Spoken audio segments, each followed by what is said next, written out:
الرحمن الرحيم الحمد لله الذي قصرت عن رؤيته أبصار الناظرين وعجزت عن نعته أوهام الواصفين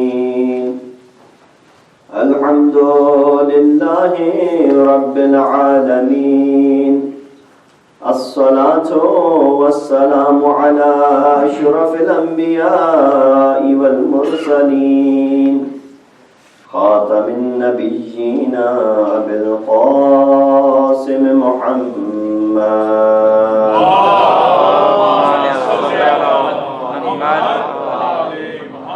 وأهل بيته الطيبين الطاهرين المعصومين الذين أذهب الله عنهم الرجس وطهرهم تطهيرا اللهم صل على محمد. أما بعد فقد قال الله تبارك وتعالى وقوله الحق وهو أصدق القائلين بسم الله الرحمن الرحيم إن عدة الشهور عند الله 12 شهرا في كتاب الله يوم خلق السماوات والأرض منها 4 حرم ذلك الدين القيم فلا تظلموا فيهن أنفسكم صدق الله العلي العظيم.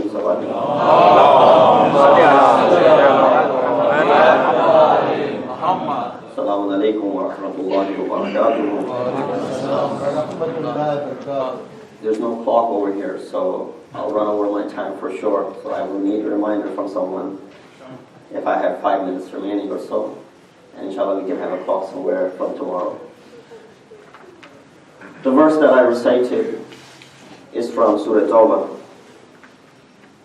But before I begin, we take this opportunity and we look at that Allah subhanahu wa ta'ala has once again bestowed His mercy upon us and given us this opportunity to commemorate the tragedy of Karbala once again. Just like in the month of Ramadan, we get this opportunity to fast and we get this extra ability to be able to perform the fasting. And you look at yourselves, those who've been fasting for so long, so many years, as to how come we're unable to do the same thing throughout the year. It has to be this extra ability that Allah bestows upon us that we're able to do so during the month of Ramadan. And then Muharram, in a similar way, gives us the same opportunity. Just like in Ramadan, we're able to abstain from many things and bring forth this tazkiyah nafs during the month of Muharram as well. We abstain from many things. We make a lot of things haram upon us.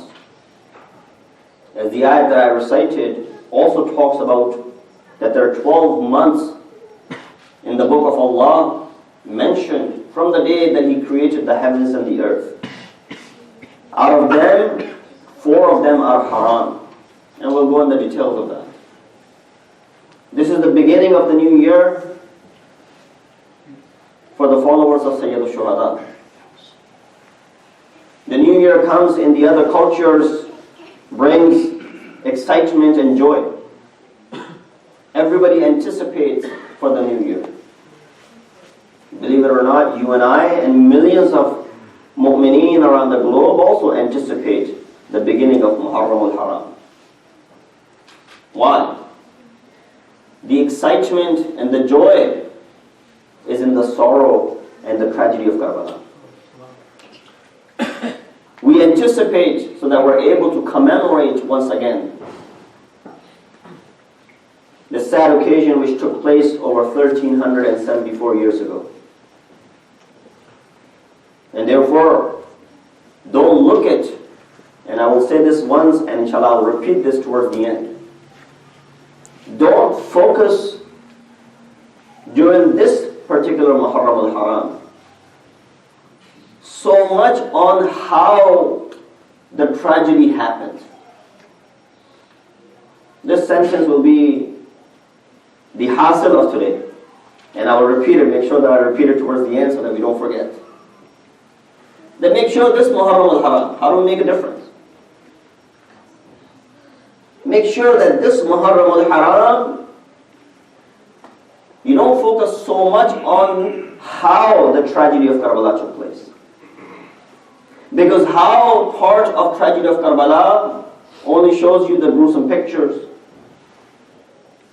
and the scenes that we have heard and have been narrated, which is equally important. Why? Because we need to tell people how oppressed Imam Hussein and his family was. How merciless those enemies were. We need to show that to them. They need to understand that. But you and I who've been hearing this for so many years, we don't need to focus so much on the how part of it. Rather, we need to focus on why it happened. Because that is one place from which we can derive new lessons in this tragedy. Every year we talk about this. We commemorate this. The event of Karbala did not take place in matters of few hours.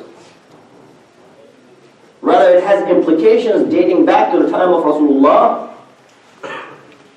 and it has implications till this day and up until the day of Qiyamah.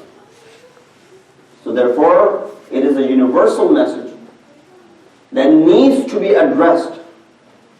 And every year, with the events that are coming about, there's something in Ashura for us in it. Going back to the ayat that I recited, from Surah Tawbah, verse number 36, Allah subhanahu wa ta'ala says, إِنَّ عِدَّةَ الشُّهُورِ إِنْدَ اللَّهِ اثْنَ عَشَرَ شَهْرًا فِي كِتَابِ اللَّهِ. The number of months near Allah subhanahu wa ta'ala in His book is 12. From when? People ask question, when did we have these 12 months? This ayat answers the question. From the day يَوْمَ خَلَقَ السَّمَوَاتِ وَالْأَرْضِ, the day Allah created the earth and the skies and the heavens. So you go ahead and date back when Allah created the heavens and the earth. That's when He made 12 months for us. But then the next part of the ayah says, فِيهَا أَرْبَعَةٌ حُرُمٌ. There are 4 which are haram in it. And therefore do not oppress anyone nor yourselves in these 4 months. When a message like this comes about, obviously I don't need to mention the implied meaning of it. Does that mean we can, oppress someone outside of these 4 months? No. Does that mean we can do zulm outside of these 4 months? No. But it's special exhortation and advice is being given that especially in these months. And I can relate this to ourselves a little bit. How many of you have heard the notion in our Shia communities that it's Muharram, so I don't listen to music during Muharram? Because I have a replacement for music during the month of Muharram, which is no haram. As soon as Muharram ends, I'll switch back to the channel where music is playing. And that was the energy that I was talking about. That in Ramadan we have this energy to do something extraordinary. In Muharram we have this energy to do something extraordinary. That music which you and I are attached with, hopefully we're not. It's only the halal music that we're attached with. And even that, I think we should just stop being attached with that. Because eventually that leads back to the haram one. We're able to abstain from it. That's a sacrifice. That's a good step, the first step. But there's a long way to go. So to an extent, you and I are able to make certain things haram upon us. Allah subhanahu wa ta'ala says the same thing over here. So what does this haram means over here? The There are 4 months that are considered to be muhtaram. The word haram over here is respect, in the meaning of respect and honor. What are these 4 months? Remember them. 3 in a row, and one is Rajab. Dhiqad, Dhul-Hijj, and Muharram. 10 or 11, 12, and 1st, and then the month of Rajab, which is, I believe, 7th month. These 4 months are considered to be haram. You ask, why these 4? Because one of the reasons that has been mentioned, the month of Rajab, Allah subhanahu wa ta'ala considers that to be and associates that month to Himself. And then month of Dhiqad, Dhul-Hijj, and Muharram, back to back, are the months in which Muslimin would perform a pilgrimage. So during the month of Dhiqad, people will travel towards Makkah. During the month of Dhul-Hijj, they will perform Hajj. And after performing Hajj, in the midst of Muharram al-Haram, they will be returning back home. Knowing the Arab tribes at that time, Allah subhanahu wa ta'ala knows them. They will have animosity towards one another, and they will show that grudge no matter what. Especially when they're traveling to go perform this pilgrimage. You're not carrying any weapons with yourself. Nor are you supposed to bring any weapons into this city of Makkah. And therefore it is an opportunity for other tribes to take revenge. Stop them by sending this verse. This is after Muharram. This is after Islam has come. So this was a practice actually which was being practiced prior to Islam as well. These 4 months were muhtaram even before Islam. So that's, you understand, in regards to the month of Dhiqad, people are traveling towards Makkah. During the month of Dhul-Hijjah, they're performing Hajj. And then during Muharram al-Haram, they're coming back. When you put on this ihram, 25 things become haram upon you. Majority of which are halal for you in normal circumstances. So we understand similar situation with this ihram and this month of Muharram al-Haram. Another example of that is takbiratul ihram. You start your namaz, you say Allahu Akbar, that's takbiratul ihram. What happens? A lot of things which would be okay for you to do right away become haram. For example, talking, laughing, eating, any of those things, which would be okay outside of namaz, but during namaz is not allowed, it breaks your salat.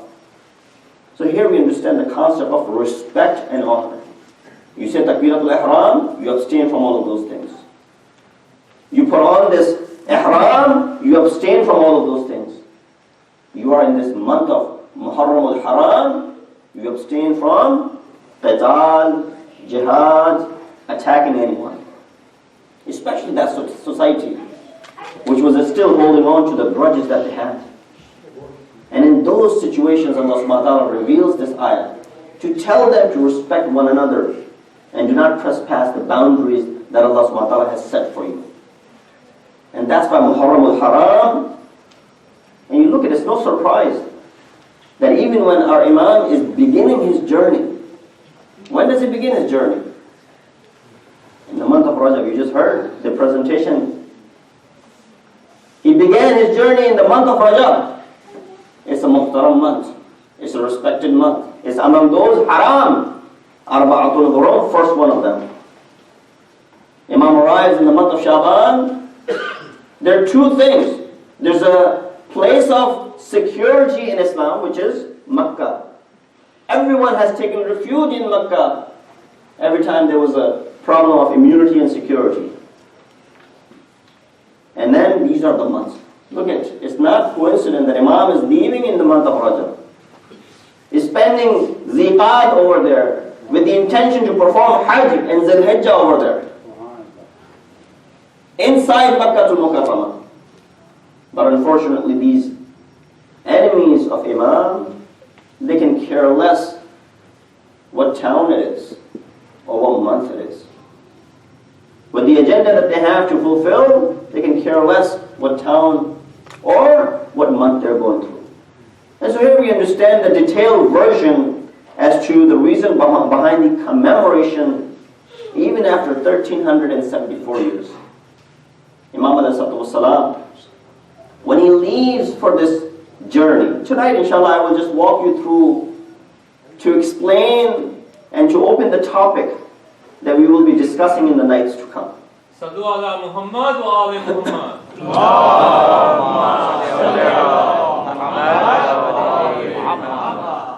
First of all, we look at the word 12, as Allah subhanahu wa ta'ala mentions in this ayah.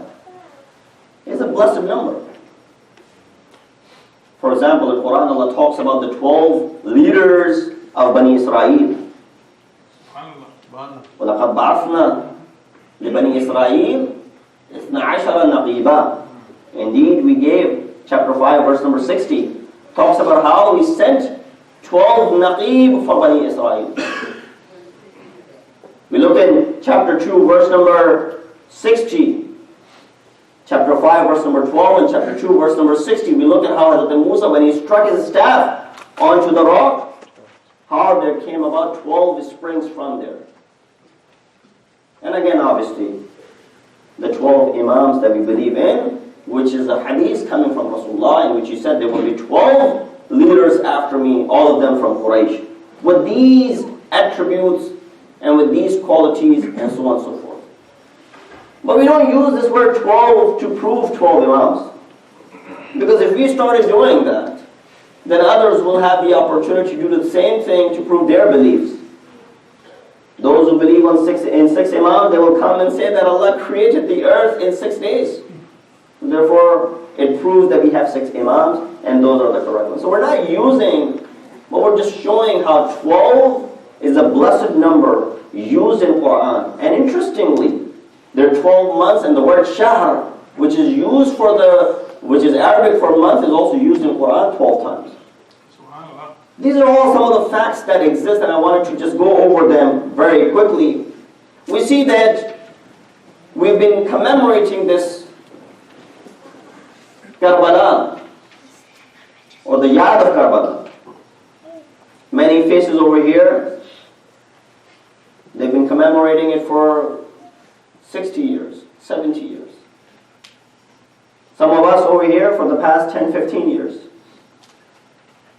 It was something when we grow up, our mothers and our parents make an effort to bring us to Farsh Allah. That which was done to us, now we're doing the same thing to the next generation. We believe this is an institution. And that's why we come here. I don't know how many people were here last night, but I don't think it was close to the amount of people that are here tonight. What's changed from last night to tonight? Or any other night to tonight? It's the Gham of Hussein that has brought you over here. And therefore we look at that this is an institution. We should be looking to get something out of this institution. And we can compare this religious institution to other secular institutions. I'll pose a question, and I don't need an answer, but I want you to think about it. And when I say this, that I want you to think about it, I'm excluding my adults and my elders from it. My address is to the younger crowd that is sitting over here. So please excuse me if the elders, I'm not addressing when I say think about it, or this is a message for you, or this is a nasihat for you. You're elders and you know, you've heard all these things many times. I'm just interpreting and presenting it another way. So therefore, if it's redundant to you, I ask for forgiveness from the beginning. But for the youngsters, that this is an institution. We all have gone through secular institutions. Child starts the education from the very beginning.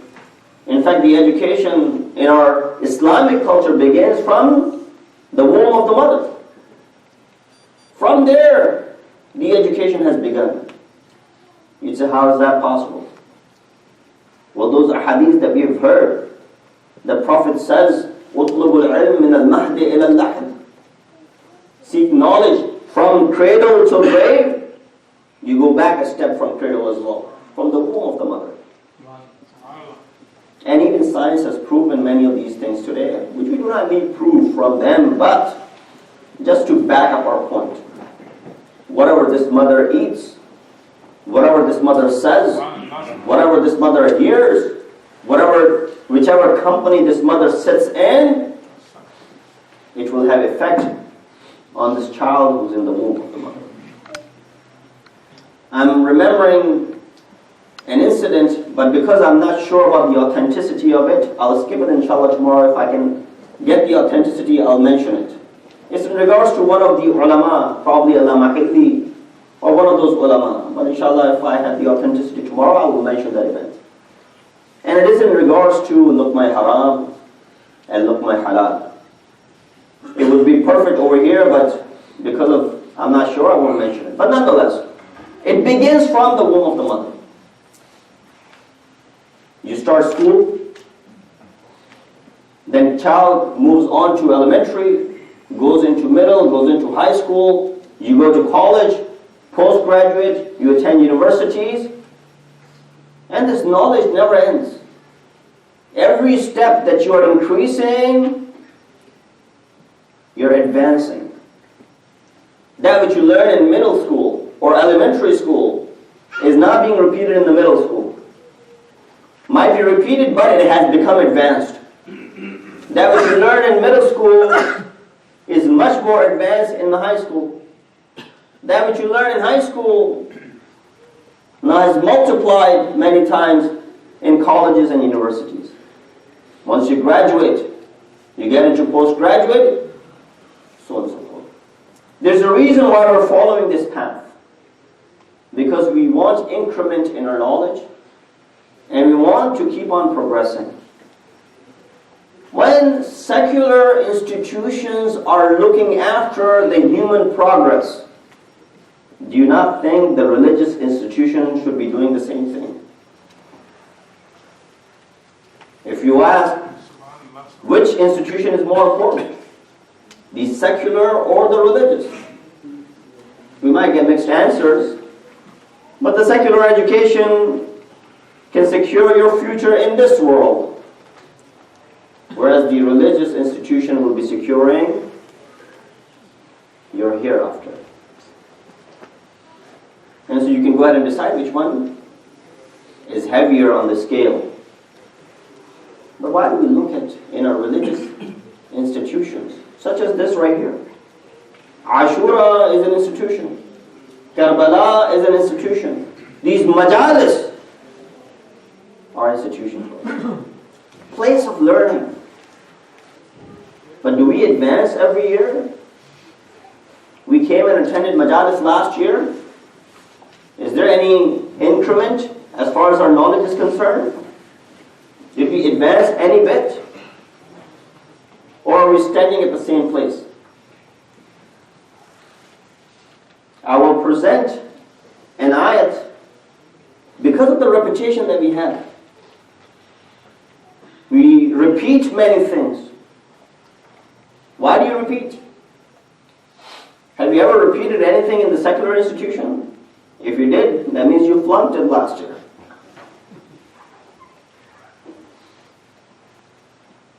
Then why do we repeat over here? That's the question that I'm posing.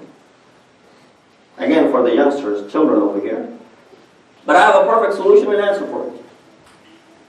And that is one ayat and one hadith from Rasul. If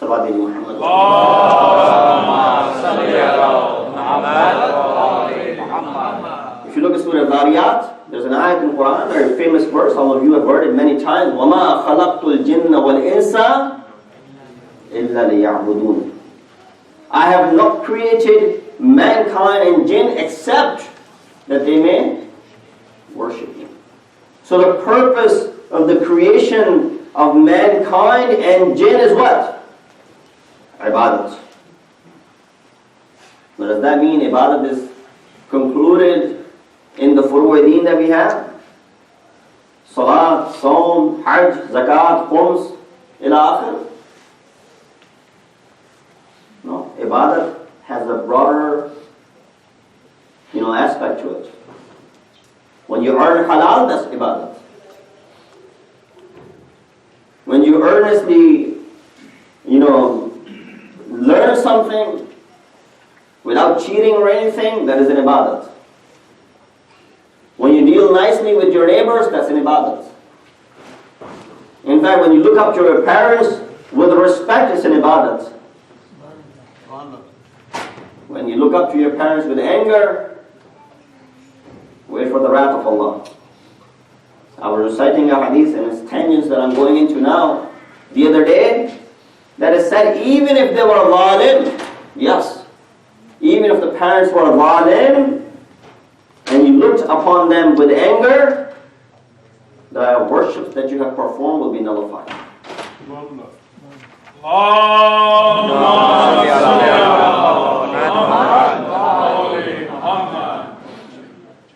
So there's a broader horizon when it comes to ibadat. Ibadat are not just those namaz, roza, hajj, zakat, khums, and so on and so forth. There are many ibadat. So the creation, the purpose of our creation is what? Ibadat. Why do we do this dhikr? Every year. Repeating it. Many things are repeated. And that's why I was saying, instead of focusing so much on the how it happened, we should focus on why it happened so that we can bring some new messages from it.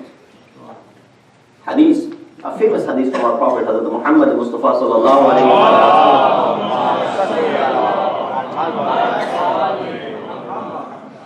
Prophet says, Zayyinu majalisakum bidhikri Ali ibn Abi Talib.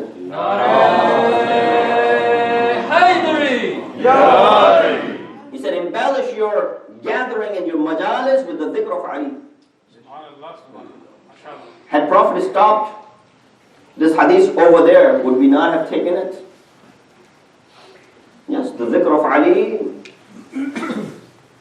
which Prophet is telling us, we would have taken it. But Prophet gave a reason. فَإِنَّ ذِكْرَهُ ذِكْرِي. Because when you do his dhikr, when you remember him, that means you remember me. وَذِكْرِي ذِكْرُ اللَّهِ. And when you remember me, you just remember Allah. وَذِكْرُ اللَّهِ ibadah. And the remembrance of Allah is ibadat. So the formula in mathematics that we have, A equals to B, and B equals to C, that means A equals to C.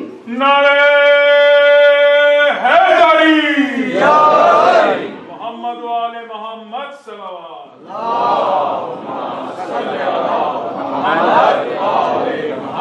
The dhikr of Ali and Ali is dhikr of Allah subhanahu wa ta'ala. And therefore we're performing this as an ibadat. When you come to this Farsh al-Azam, come with this mentality that you're coming to perform an ibadat. Perform wudu before you come in and sit over here. You are being humbled when you're addressed and when you're talking about Sayyid al-Shuhada. I don't know how much time I have left. I'll conclude the message or the topic that I wanted to sort of open up tonight. I'll go through the highlights of the topic today so that at least I've got that out of the way and I don't waste my time tomorrow in explaining the topic. That we will be discussing is the messages from Ashura. Payam Haye Ashura. You said, what kind of payam, what kind of message can we learn from Ashura? Well, there are many messages that can be derived from Ashura. We will focus on the beliefs and the messages that are pertaining to our i'tiqad and our beliefs that can be derived from Sayyid al-Shuhada. First of all, what is the method of deriving this message? Whatever we have received from the Suhanan, from the words and the kalam of Imam and his companions, that is one method. Second, whatever Imam did and his companions did along the way, that becomes the message. And third, that which we have received in the authentic books as far as the messages are concerned. So there are different types of messages that exist. One is in the form of kalam of Imam. Second is in the form of the amal and the action of Imam. And certain messages that we will be mentioning, you might say, where did Imam say such a thing? It does not exist anywhere in the books. that sometimes Imam does not have to say something, but the fact that he performed it, it becomes a message for us. For example, one of the things that Imam did, which you will not find in any of the sayings of Imam, but yet one of the brother who recited before me, he mentioned that. The Gandhi quoted this, that Imam taught me a lesson that even if you're less in numbers, but your conviction is strong, you can stand up against the enemy. You will not find that in the kalam of Imam, but that is something which we have learned from Imam Hussain. How? Because Imam performed that. He took merely 70 people, 72 people with him. He's standing in front of an army which is different numbers have been given. So the different paygam or the messages that we learn, we will talk about the lessons on belief. Second, we will cover the lessons pertaining to ethics and our morals that we derive from Ashura. Third, lessons about the reality of the life that we learn from Ashura. Fourthly, mystical lessons that we can derive from Ashura. And then the historical aspect of Ashura, and historically speaking, what are some of the messages that we can derive from it. This was just the gist and the highlights of what we will be discussing, inshallah, in the next few nights that are ahead of us. But today, historically speaking, what motivated Imam ﷺ to leave Medina? Imam made his intentions clear. That famous khutbah that he gave, he said, "Inni lam akhruj ashran wala butira wala mufsadan wala zalima innama kharajtu li talab islah fi ummat jaddi uridu an a'mura bil ma'ruf wa anha 'anil munkar wa asiru bi sirat jaddi wa awabi." Imam gave this message to all of those voices that were being raised as to why are you leaving. We hear Amir Sham has died. His son has become the caliph. He writes a letter to the governor of Medina, Walid, to go ahead and get the allegiance from these individuals. One thing his father did and had told him over and over: never try to seek allegiance from this khandan, from this family. Don't try to seek allegiance from Hussein or his children. If you do that, you can run your government. He did not pay attention to that. Sent this letter saying, go ahead and seek, and whoever turns it down, kill them. Walid calls Imam. Imam knows what is ahead of him. He goes there. 3 people were summoned. Among them is Abdullah ibn Umar, Abdullah ibn Zubair, and Hussein ibn Ali. We know what Abdullah ibn Zubair did.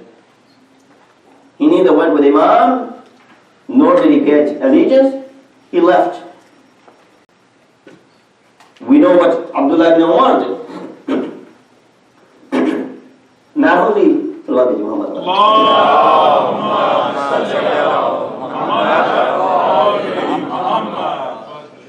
Not only he paid allegiance, but he actually told Imam, go ahead and do what everyone else has done. Do not be the cause of fitna in the society. By doing this, you will be causing fitna in the society. That's what he's telling Imam Hussein. But Imam makes his intentions clear. When he said this khutbah, he said, I am not leaving to cause any chaos, fitna, corruption, dhulm, any of that. Indeed, the reason that I'm leaving, I want to reform in the ummah of Rasulullah. There's a need of reform over here, and that's what I'm leaving for. And I want to be able to follow the seerat of my grandfather and my father. What's wrong with that? When Imam was pushed to the limits, and at this point Imam ﷺ decides, gets one night from Walid that I will reply back to you, and at the same night Imam ﷺ leaves Medina. But how does he leave Medina? This is where we listen and we read in the riwayat as to how when Imam ﷺ had given the news to his family that they will no longer be living here. Imagine you grew up in a town. The town that is known as the town for your town which belongs to your grandfather. The town in which your grandfather is buried. The town in which your mother is buried.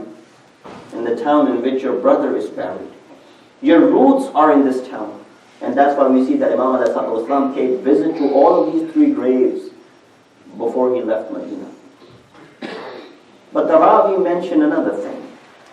The scene of Imam ﷺ's departure. He said, I was looking at it from far away, far distant, where I could look at the faces of the people and understand who it was. The preparation that Imam ﷺ is leaving, he brings all or most of his family members. There are a lot of them. Their camels were ready. At one point I saw that a lady comes out of the house. She's accompanied by some youth. I asked, who is this lady? He said, do you not know? This is the wife of Hussein, who is being accompanied by her children. She's taken into the ride that they had from Medina. He said, I saw another lady come out. Now there were more people with her. On one side, there was Ali Akbar. On the other side, there was Qasim. And with this Shan, Abbas was over there as well. And they accompanied this lady onto the Amal. And then I said, and I looked, that Hussein at this point is sitting on his chair and he's looking at all of these events as they're unfolding. He said, lastly I saw another lady come out. And when that lady came out, even Hussein got up from his place. I said to the person, who is this lady? That she is now accompanied by Abbas from one side, Ali Akbar from the other side. And when she's being held, and when she's been brought into her sawari, and she's been getting onto the ride, how everybody is helping, and even Hussein has gotten up from his chair to go ahead and greet this lady. Do you not realize who this lady is? This is Zainab, the elder daughter of Ali ibn Abi Talib. This is how the ladies embarked when they were leaving on this journey. Just keep this scene in your minds. And I'll fast forward to the day of Ashura. Zainab remembers this very, very, very carefully and understands this how she was brought in when they were leaving Medina. But on the day of Ashura, when everybody has been killed, the same scene is being repeated. The only difference is here there's no Ali Akbar to help these ladies climb onto their sawari. There's no Abbas to go ahead and help the ladies climb onto the horses and to the camels. There's no Qasim or Hussein to help these ladies climb onto their markab. Allahu Akbar. Who's helping them? Someone would ask this question, who's helping them now? It's only Zainab who's helping all the ladies one after another. She helps Kulthum. She helps other ladies, Layla, or other ladies that are present over there. And when the time comes, she even helps Bimar, Sayyid Sajjad, mount onto the camel. But when the turn comes for Zainab herself, she looks around, she looks towards Farad, she looks around, and she cannot find anyone who will help Zainab mount onto this camel that she was going to go. She looks towards Farad, and then she remembers the arms that were cut off of Hazrat Abbas. She said, I better not call upon my brother. She looks towards the other side, looking at her brother, Imam Hussein, saying, I better not call upon Hussein. Let him rest. But when as this qafila is moving, when they left Medina, that was the stage when all of these men are surrounding them and they feel protected. But when they're leaving Karbala, there was no one to help any of these ladies. Ala adanatullah al-qawm al-zalimin. وسيعلم الذين ظلموا أي منقلب ينقلبون